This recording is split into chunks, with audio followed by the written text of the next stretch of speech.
In today's world, there are so many different ways you can listen to music. You have apps on your phone, you can download songs into an MP3 player, there's CDs, there's records, there's cassettes, there's even 8 tracks. Me, I own all of these different medias and I cycle through a few of them on a daily basis.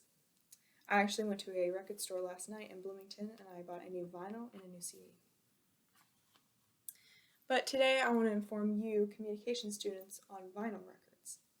In my speech, I want to go through a brief history on vinyls, how they're made, how they work, and their role in today's music world. Let's move on to my speech. My first main point is the history of vinyl records. Vinyls are actually called vinyls because of the material they're made out of. The material is polyvinyl chloride.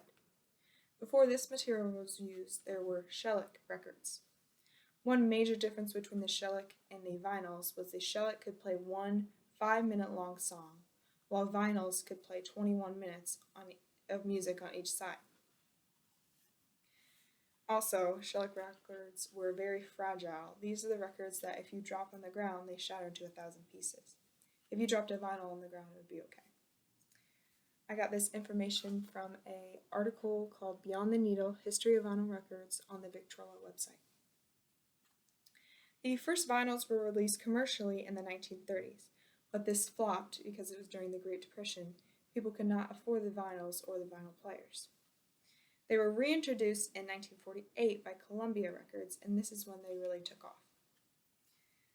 Cassettes were invented in the 60s, and people were starting to buy these over vinyls because they were more affordable. You could also pause, play, rewind, or fast forward on these. By the time CDs were released in the late 70s, the market was taken over by it. From 1998 to 1991, there was a decline in vinyl sales. This was from an article called A Brief History of Vinyl Records by Russ Katz. That was a history of vinyls. Now I move into my second point, how they're made and how they work. So before the vinyls that we listen to are made, a master copy is made, and this is what all the vinyls are made from. Instead of having grooves in the master copy, they're actually ridges. It's kind of like a stamp for all new records to be made from. That was from a Victrola website called How Do Vinyls Work?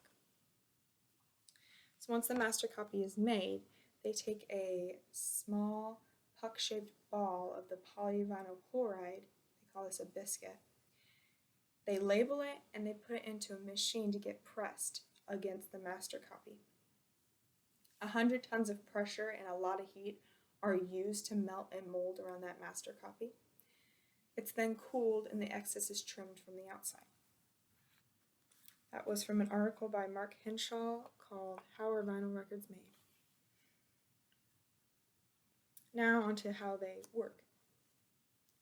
So the point of a record player is to change sound vibrations into electrical signals. So as the record spins, a needle is reading the grooves and turning the mechanical energy from this reading into sound waves that get converted into electrical energy. The reading vibrations come from the needle bouncing up and down at like a microscopic level.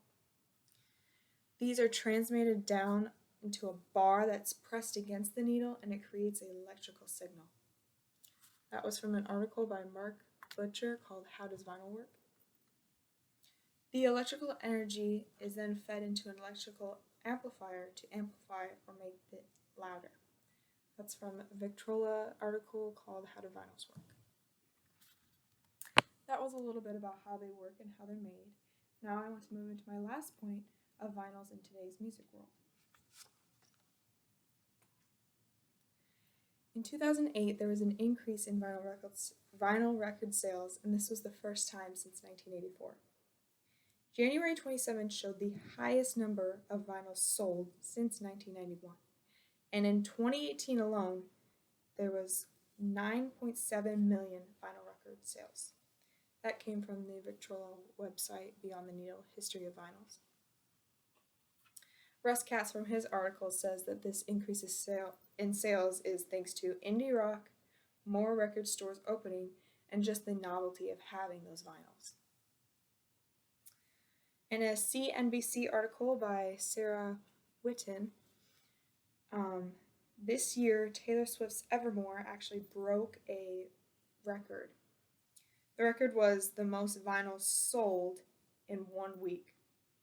She sold over 100,000, and the previous record holder was Jack White in 2014, who sold 40,000 the first week his record was released. So in my speech today, I went through the history of vinyls, a little bit on how they work and how they're made, and their role in today's world. I want to leave you with one last little fact about vinyls in today's world from that CNBC article. According to CNBC, in the first 6 months of 2020, 19.2 million vinyl albums were sold, and this is the first time vinyl record sales have actually outpaced CD sales.